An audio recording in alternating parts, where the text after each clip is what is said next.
بسم الله الرحمن الرحيم والصلاة والسلام على رسوله الكريم وعلى آله وصحبه أجمعين ومن تبعهم بإحسان إلى يوم الدين. أما بعد، عن الربيع بنت معوذ رضي الله عنها قالت: أرسل النبي صلى الله عليه وسلم غداة عاشوراء إلى قرى الأنصار: من أصبح مفطرا فليتم بقية يومه ومن أصبح صائما فليصم. قالت: فكنا نصومه بعد ونصوم صبياننا ونجعل لهم اللعبة من الإهن، فإذا بكى أحدهم على الطعام أعطيناه ذلك حتى يكون عند الإفطار. رواه البخاري في صحيحه في کتاب الصوم. معزز سامعین کرام، صحیح البخاری کتاب الصوم باب صوم الصبیان حدیث نمبر 1960 ربیع بنت معوذ رضی اللہ عنہا روایت کرتی ہے. انہوں نے فرمایا کہ نبی اکرم صلی اللہ علیہ وسلم نے عاشورہ کے دن صبح کے وقت انصار کے بستیوں میں یہ پیغام بھیجا کہ جس نے آج روزہ نہ رکھا ہو وہ باقی دن کچھ بھی نہ کھائے، اور جس نے روزہ رکھا ہو وہ روزے کی طرح سے ہی رہے. اور ربیع رضی اللہ عنہ فرماتی ہے کہ نبی اکرم صلی اللہ علیہ وسلم کے اس حکم کے بعد ہم لوگ عاشورہ کا روزہ خود بھی رکھتے تھے اور اپنے بچوں کو بھی رکھواتے تھے، اور ساتھ ہی ساتھ ان کو بہلانے کے لیے روئی اور کپڑے کے کھلونے بنا کر کے ان کو دیتے. جب ان میں سے کوئی کھانے کے لیے روتا تو ہم وہی کھلونا اس کو دے دیتے، یہاں تک کہ افطار کا وقت آ جاتا تھا. معزز سامعین کرام، یوں تو بچوں کے اوپر جب تک کہ وہ بالغ نہ ہو جائے شرعی احکام ان کے اوپر لازم اور واجب نہیں ہوتا ہے، لیکن یہ بات بھی اپنی جگہ پر بالکل اٹل حقیقت ہے کہ انسان اپنی زندگی میں کسی بھی عمل کو اچانک داخل نہیں کر سکتا ہے، بلکہ اس عمل کے اوپر عمل انجام ہونے کے لیے اس کو دھیرے دھیرے اس کی تربیت لینی پڑتی ہے، اس کا عادی بننا پڑتا ہے، اس کی عادت اپنے اندر ڈالنی پڑتی ہے. دیکھیے، ایک بچہ جب پیدا ہوتا ہے تو اچانک خود سے وہ بولنے نہیں لگتا ہے، چلنے نہیں لگتا ہے، کھانا کھانے نہیں لگتا ہے، بلکہ دھیرے دھیرے اس کو تربیت دینی پڑتی ہے، بولنا سکھانا پڑتا ہے، انگلی پکڑ کے چلنا سکھانا پڑتا ہے، اسی طرح سے اس کو کھانا کھانا سکھلانا پڑتا ہے. تب جا کر کے بچہ دھیرے دھیرے سیکھتا ہے اور ایک وقت آتا ہے کہ وہ سب کچھ سیکھ لیتا ہے. بالکل اسی طرح سے اسلامی احکام اور شرعی آداب کا بھی معاملہ ہے کہ بچے کو بچے سے ہی، اس کے بچپنے کے عالم سے ہی اس کو روزہ رکھنے کی عادت ڈلوانا چاہیے، اس کو نماز پڑھنے کی عادت ڈلوانی چاہیے، تاکہ بچہ دھیرے دھیرے ان چیزوں کا عادی بنے، اور عادی بن کر کے پھر آگے چل کر کے ایک مسلمان کی طرح سے وہ روزہ رکھے، نماز پڑھے اور دوسرے اسلامی آداب، احکام اور شعائر اسلام کو وہ بجا لاتا رہے. جیسا کہ آپ دیکھ سکتے ہیں اس حدیث کے اندر کہ صحابہ کرام رضوان اللہ علیہم اجمعین اپنے بچوں کو عاشورہ، یعنی کل جو 10 محرم کا جو روزہ ہمارے سامنے آنے والا ہے،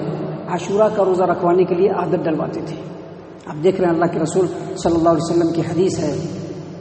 ربیع بنت معوذ رضی اللہ عنہ فرماتی ہے کہ نبی اکرم صلی اللہ علیہ وسلم کی طرف سے پیغام پہنچانے والا انصار کی بستیوں میں آ کر کے پیغام پہنچایا کہ آج عاشورہ کا دن ہے، 10 محرم کا دن ہے. جو آدمی آج کے دن میں روزہ نہیں رکھا ہے اب اس کو کھانے پینے کی ضرورت نہیں ہے، بلکہ جس طرح سے روزے دار روزہ رکھتا ہے اس طرح سے شام تک اس کو رہنا ہے. یہ رمضان کے روزے فرض ہونے سے پہلے کی بات ہے. نبی صلی اللہ علیہ وسلم نے یہ پیغام بھجوایا کہ جو آدمی روزہ نہیں رکھا ہے اس کو روزے دار کی طرح سے دن بھر کھانا پینا نہیں ہے، اور جو لوگ روزہ رکھا ہے وہ روزہ کمپلیٹ کرے. تو وہ فرماتی ہیں ربیع بنت معوذ رضی اللہ عنہا کہ ہم لوگ اپنے بچوں کو بھی روزہ رکھواتے تھے اور ہم بھی روزہ رکھتے تھے. اس حکم کے بعد ہم لوگوں نے عاشورہ کا روزہ کبھی بھی نہیں چھوڑا اور اپنے بچوں کو عادت ڈلوانے کے لیے روزہ رکھواتے تھے. اب چونکہ بچے ہیں، روزہ رکھتے تھے تو دن ذرا لمبا ہو رہا ہے، یا پھر دھوپ ہے، یا 12-14 گھنٹے بھوکے رہنا ہے، تو بچوں کو بھوک لگنے لگتی تھی تو وہ کھانے کے لیے شور کرنے لگتے تھے، رونے لگتے تھے، چیخ مارنے لگتے تھے. تو صحابیات رضی اللہ عنہن اور صحابہ کرام اون کے یا کپڑوں کے کھلونے بنا کر کے رکھتے تھے، اور جیسے ہی بچہ کھانے کے لیے تنگ کرتا، روتا، تو فوراً وہ کھلونا ان کو تھما دیتے، کھلاتے اس میں، تاکہ وہ بھوک کا احساس جو اس کو ہے وہ بھول جائے اور بچہ جو ہے اسی میں پڑا رہتا یہاں تک کہ افطار کا وقت ہو جاتا اور بچے کا ایک روزہ ہو جاتا تھا اور روزے کی عادت بھی پڑ جاتی تھی۔ اس حدیث کی روشنی میں ہمیں یہ بات خوب اچھی طریقے سے سمجھ میں آتی ہے کہ اگرچہ بچے کے اوپر شرعی اعتبار سے روزہ یا شرعی جو احکام ہیں، جو اعمال ہیں، وہ فرض نہیں ہے، لیکن پھر بھی بچوں کو عادت ڈلوانے کے لیے روزہ رکھوانا چاہیے تاکہ عبادتوں کا جو اثر ہے وہ بچوں کی گھٹی میں پڑ جائے۔ ہم لوگ بچپنے سے بچوں کو بہت کچھ سکھاتے ہیں۔ بہت سارے لوگ بچپن سے کیا کرتے ہیں، آج کل جو آپ دیکھتے ہیں تعلیم کا جو سلسلہ ہے، بالکل کڈس سے ہی بچوں کو پڑھانا شروع کرتے ہیں۔ کیوں؟ تاکہ انگلش جو ہے وہ بچوں کو بچپن سے ہی بولنے آ جائے۔ تو بالکل اسی طرح سے مسلمانوں کو چاہیے کہ اس کے بچپنے کے عالم سے ہی بچوں کو روزہ رکھوانے کی عادت ڈلوانی چاہیے، نماز پڑھنے کی عادت ڈلوانی چاہیے۔ اس حدیث کی روشنی میں ایک بات اور سمجھ میں آتی ہے کہ اگر بچہ 7 سال کا ہے تو اس کو پیار محبت سے عادت ڈلوانا چاہیے، اور اگر بچہ 10 سال کا ہو جاتا ہے اور 10 سال کا ہونے کے بعد اگر عبادتوں سے بھاگنے کی کوشش کرتا ہے تو سختی کر کے اس کو عبادتوں کا پابند بنوانا چاہیے۔ اس حدیث کی روشنی میں حافظ ابن حجر العسقلانی رحمہ اللہ اپنی کتاب فتح الباری شرح صحیح البخاری والم نمبر 4 پیج نمبر 257 پہ بتلاتے ہیں کہ یہ حدیث اس بات کے اوپر دلیل ہے کہ اگرچہ بچوں کے اوپر شرعی اعتبار سے عبادتوں کا انجام دینا فرض نہیں ہے، لیکن ان کو مشق کرانے کی خاطر اور عادت ڈلوانے کی خاطر روزہ بھی رکھوانا چاہیے اور نماز بھی پڑھوانا چاہیے۔ اللہ تعالیٰ سے دعا کہ اللہ تعالیٰ ہم تمام کو ان باتوں کے اوپر غور و فکر اور تدبر کرنے کی توفیق عنایت فرمائے، ہم تمام کو ہمارا رب صحیح معنوں میں مومن اور مسلمان بنائے۔ اللہ تبارک و تعالیٰ ہم تمام کے ساتھ خیر و عافیت کا معاملہ فرمائے اور نیک اعمال کرنے کی توفیق عنایت فرمائے، آمین یا رب العالمین۔ وما علینا الا البلاغ المبین۔